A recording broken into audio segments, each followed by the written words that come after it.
Hello again, everyone. Today on this video, we are going to review the Gurkha Abuelo, the rum edition. They have a cognac. This is the rum. It's delicious. Let's get into it.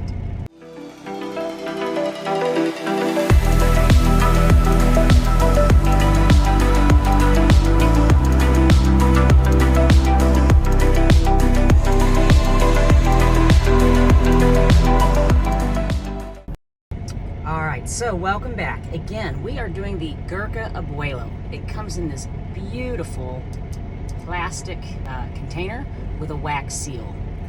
It can be a little interesting to get off. I got mine pre-started. This is a lovely cigar. Guys, this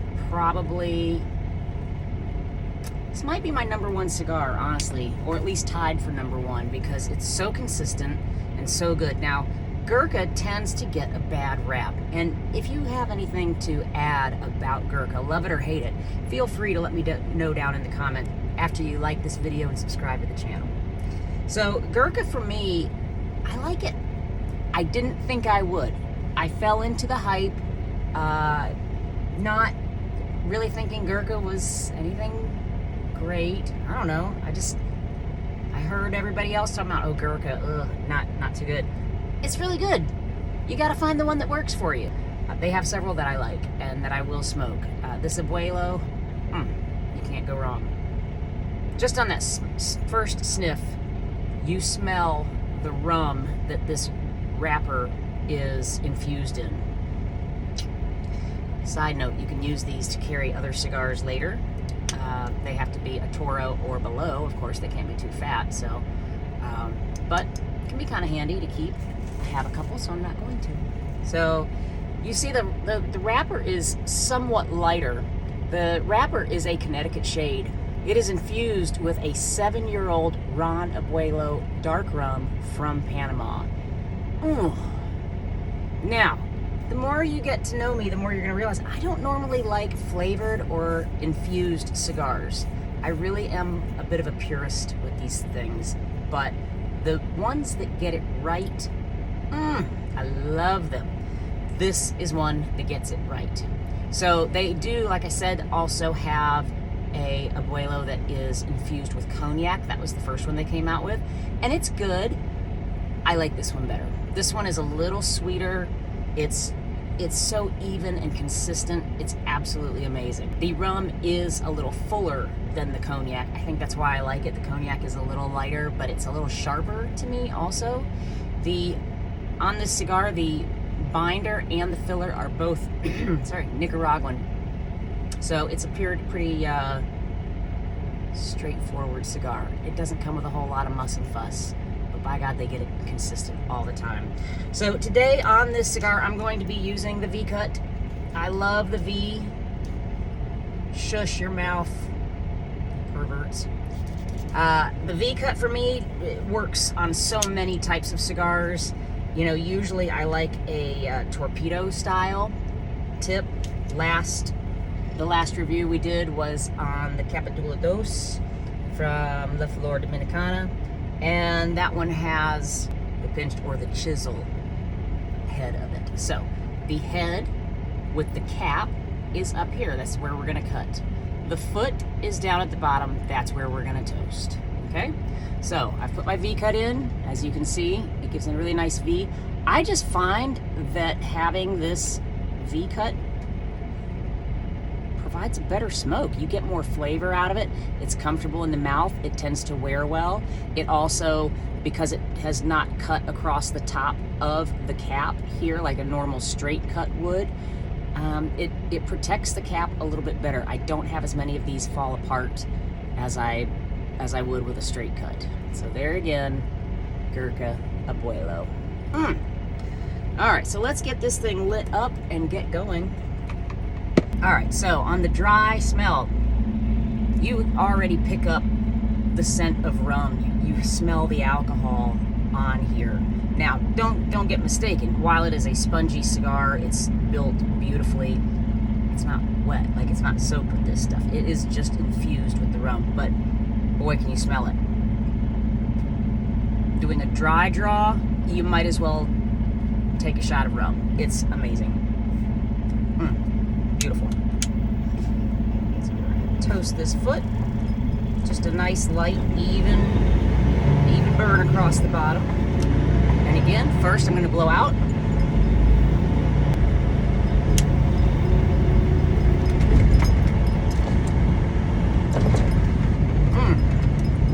So, the first taste you get is rum.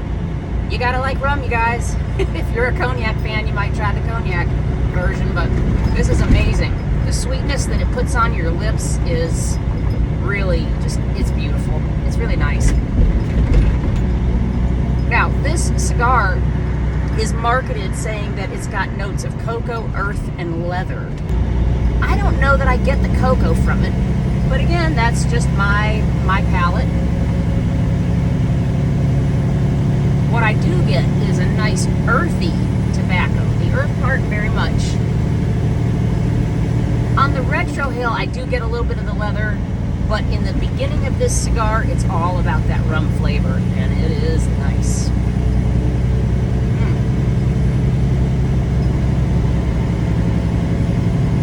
Beautiful. Beautiful. Nice, lovely burn on the ash. Nice and compact. Feels good in the hand. It's just a nice size cigar.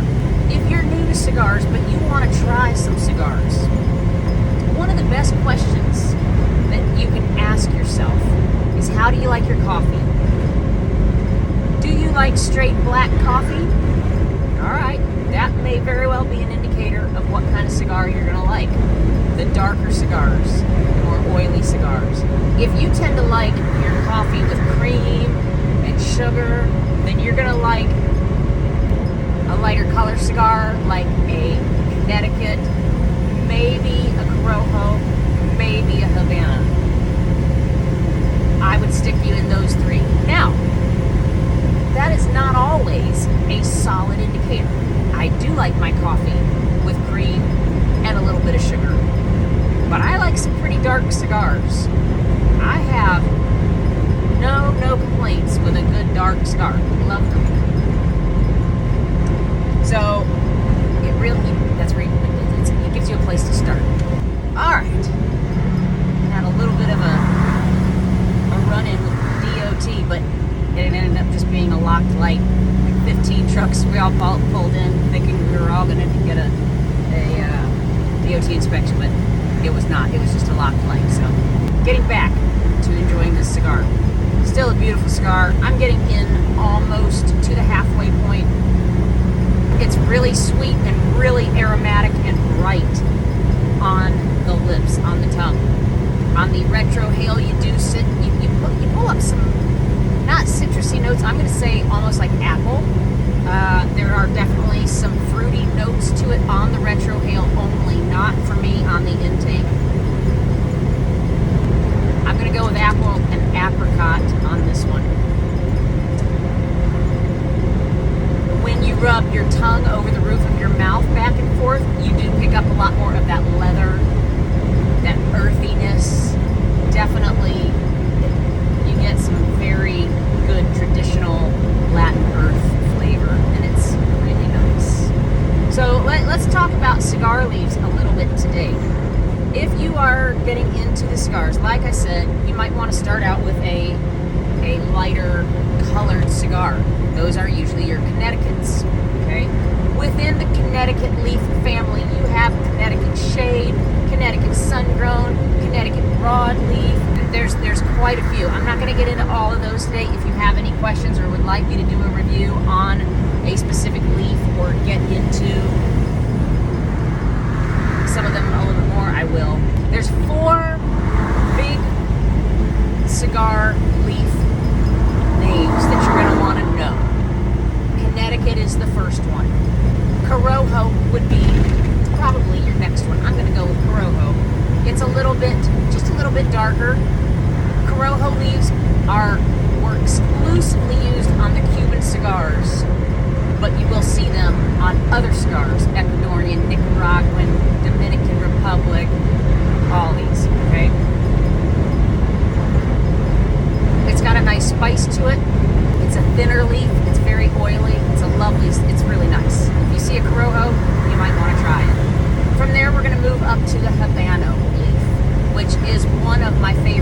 just because of the complexities that it offers in the flavor. It's really nice. It's light, but it's not subdued. It's darker, but it's not overpowering.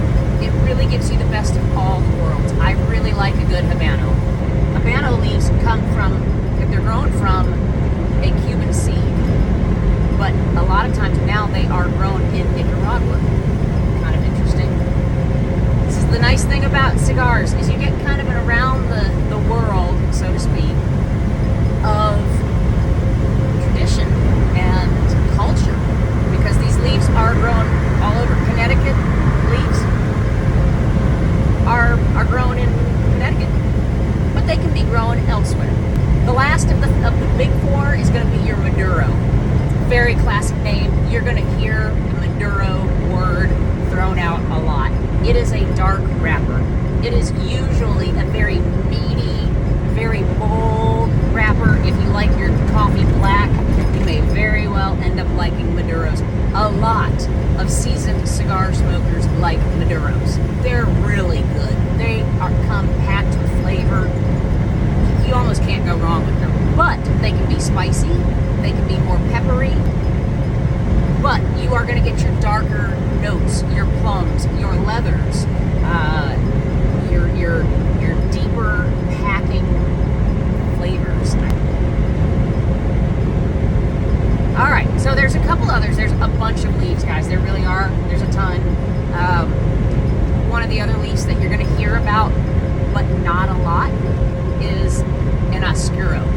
Oscuros are super dark, really oily wrappers, really veiny wrappers. They're really gorgeous to look at, honestly. But those are going to be the darkest of the dark. Those are raised at the top of the plant. They tend to be sweet, but very potent, very intense flavors. Not for a beginner, I'm going to say. It'd be a rare individual that could get a hold of an Oscuro cigar for their first or second cigar and enjoy it. So the Oscuro is one to look out for. You really don't see it all that much. You'll hear people mention it, but you don't see it that much. One of the last leaves that is a personal favorite of mine, you don't see it a lot. You have to be willing to look for it. It's called a candela. It's a green. It literally looks like a light green cigar. It's really pretty to look at and even nicer to smoke. The candelas were in big style and big favor from around the late 50s to the early 70s. People really went nuts over them. They are starting to come back in style. Certainly when I'm in a tobacconist's store, I love to get a good candela. Fuente makes a really nice one called the Florfina 858. It's really nice. So your candelas are going to have a grassy undertone, almost like hay, some citrus tones, some light fruits. They're not heavy cigars. A candela is a very good one, I think, for a beginner.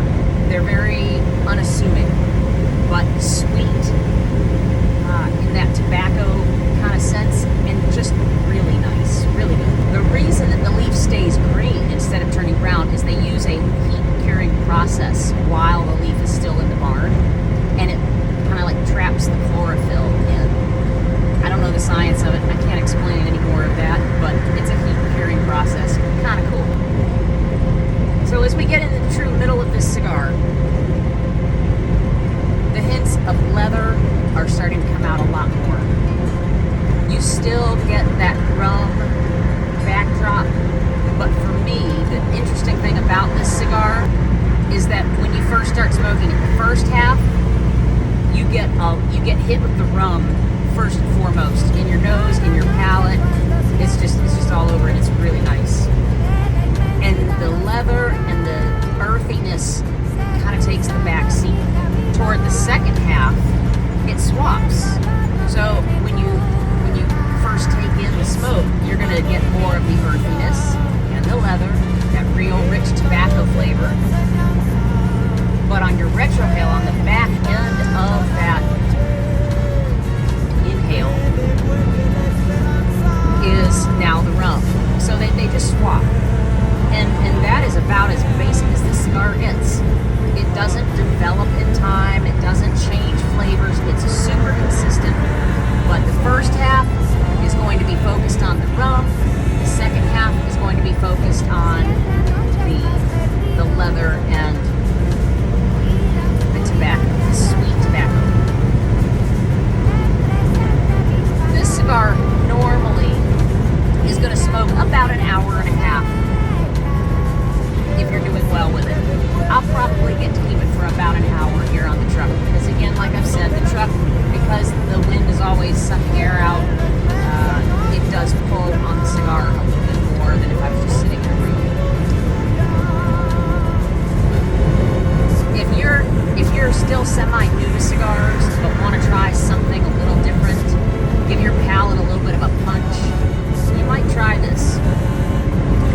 cigar wrapper leaves.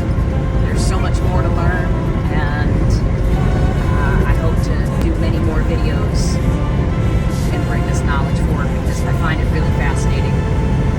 So smoking a cigar is not just, to me, smoking it, saying you smoked it and be done with it. To me, it's learning the heritage and the culture and the background on each of these cigars, each of these companies, because they each have a rich heritage.